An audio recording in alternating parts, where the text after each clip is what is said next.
becoming more and more energy dominant. I don't want to be energy free. We want to be energy dominant in terms of the world. From my first day in office, we've taken swift action to lift the crushing restrictions on American energy.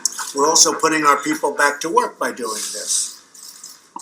Well, I'm really happy to have President Rivlin here, and I don't want, it's not technically appropriate, but I'm so delighted his daughter is here. She's in the back right there. And I got to meet her and talk about our kids and grandkids and all the like. At any rate, I just want to thank the President for being here and for your dedication to strengthening the relationship between the United States and Israel. Thank you. And as the American press here can tell you, my commitment to Israel is, well, they can't tell you anything, actually, they're not supposed to, but it's ironclad. It's real. It's something that I often say, if there weren't an Israel, we'd have to invent one. This is a great team, and they were actually here, but they wanted to be here with Trump, right? The Ricketts family. But so ask him, how's he doing with LeBron? How's LeBron doing? Things are good. Great friend of mine, a supporter and great guy.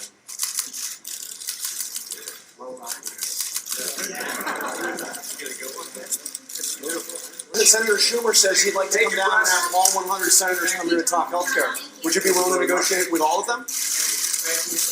I'm going to find out if he's serious. He hasn't been serious. Obamacare is such a disaster, such a wreck, and he wants to try and save something that's really hurting a lot of people. It's hurting a lot of people.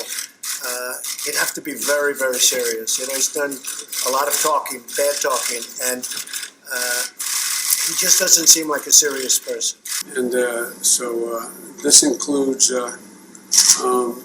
we're committed to unwavering commitment to your self-defense. And today we're going to be discussing a broad range of challenges, including Iran. What I can say to you, Iran will never get a nuclear weapon on my watch, as they say. And I directed last night's airstrikes targeting sites used by the Iranian-backed militia group responsible for recent attacks on U.S. personnel in Iraq. And I have that authority under Article 2, and even those up in the Hill who are reluctant to acknowledge that have acknowledged that's the case. Tomorrow the House will vote on the No Sanctuary for Criminals Act. It's been in the works for a long time. People have wanted it, Bob, for a long time. 2008, my son Jamil Shaw, we called him Jazz, was murdered by an illegal alien that was on his third gun charge. My son Joshua was 18 years old. In November of 2010, he was systematically tortured, brutally beaten, murdered, and then his body set on fire after death. Little alien was in the progress of a shooting spree. My son was, our son was the second of 4 shot that night. Was 3 times the legal limit drunk, high on meth, and slammed head on into my son and killed him. The man that murdered my father was deported twice previously and returned to our country illegally. My daughter, Christy Sue Pina, she was murdered, she was strangled, stabbed, raped, sodomized. Her nude body was thrown in an artichoke field in the middle of winter. Stopped at a stoplight, and a illegal alien hit her going 70 plus miles an hour.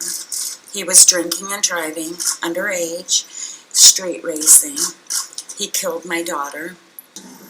I also want to be clear that, as I said, my team and I are already working closely with the Israeli government that took office earlier this month. I'm looking forward to hosting Prime Minister Bennett at the White House very soon.